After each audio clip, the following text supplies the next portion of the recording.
غسل کا طریقہ قرآن و حدیث کی روشنی میں میرے بھائی غسل جیسے مرضی آپ کر لیں، اگر عام غسل ہے، اور اگر غسل ہے جنابت کا، احتلام کا، ہم بستری کے بعد والا، تو اس کا طریقہ یہ ہے کہ سب سے پہلے اپنی شرمگاہ کو بائیں ہاتھ سے دھوئیں، اس کے بعد بایاں ہاتھ اس کے ساتھ مٹی لگائیں یا آج کے زمانے میں صابن لگا لیں اور اس کو دھوئیں، پھر دونوں ہاتھوں پہ پانی ڈالیں، پھر کلی کریں، پھر ناک میں پانی چڑھائیں، پھر چہرہ دھو لیں، نماز کی طرح آپ وضو کر لیں۔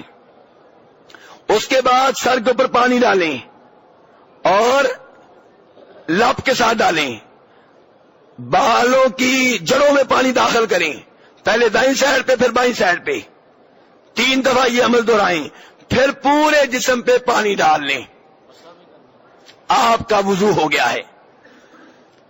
ٹھیک ہے میرے بھائی، جنابت کے غسل میں مسح کا ذکر نہیں آیا حدیث میں۔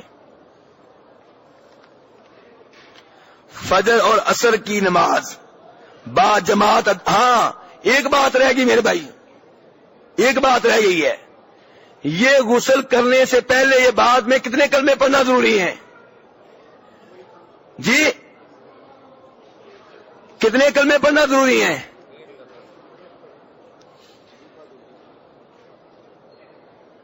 میرے بھائی اگر کلمے نہیں پڑھیں گے تو پاک کیسے ہوں گے؟ کتنے کلمے پڑھنے ہیں؟ اچھا، اس کا مطلب ہے کہ آپ لوگ کلمے نہیں پڑھتے، پھر پکڑے گئے آج۔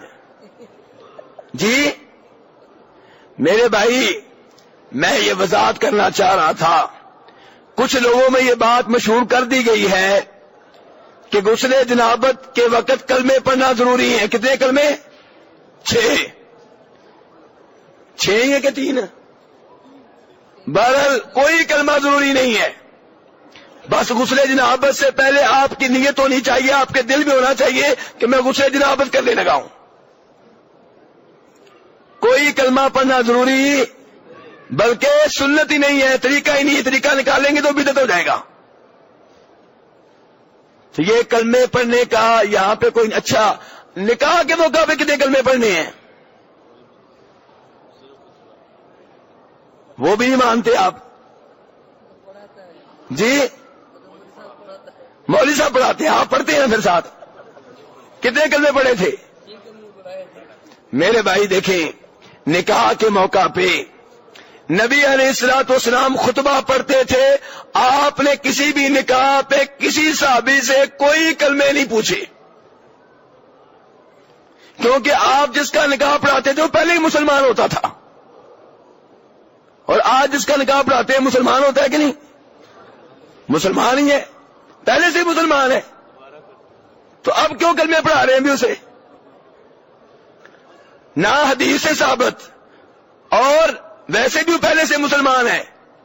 اچھا چلیں آپ مجھے یہ بتائیں، کسی آدمی کو مسلمان کرنا ہو، کافر تھا، کچھ شرک تھا، ہندو تھا، عیسائی تھا، مسلمان کرنا ہو تو کتنے کلمے پڑھائیں گے؟ جی 1 کلمہ۔ یہ 6 کلموں کا تصور پتہ نہیں کہاں سے آ گیا ہے۔ وہ کلمہ جس سے انسان مسلمان ہوتا ہے وہ ایک ہی ہے، لا الہ الا اللہ محمد رسول اللہ۔ اور اگر آپ کہیں کہ باقی 5 کلمے بھی بڑے اچھے ہیں، تو اچھے کلمے 5 نہیں ہیں، بے شمار ہیں۔ پورا قرآن پاک کی ہر آیت بہترین کلمہ ہے،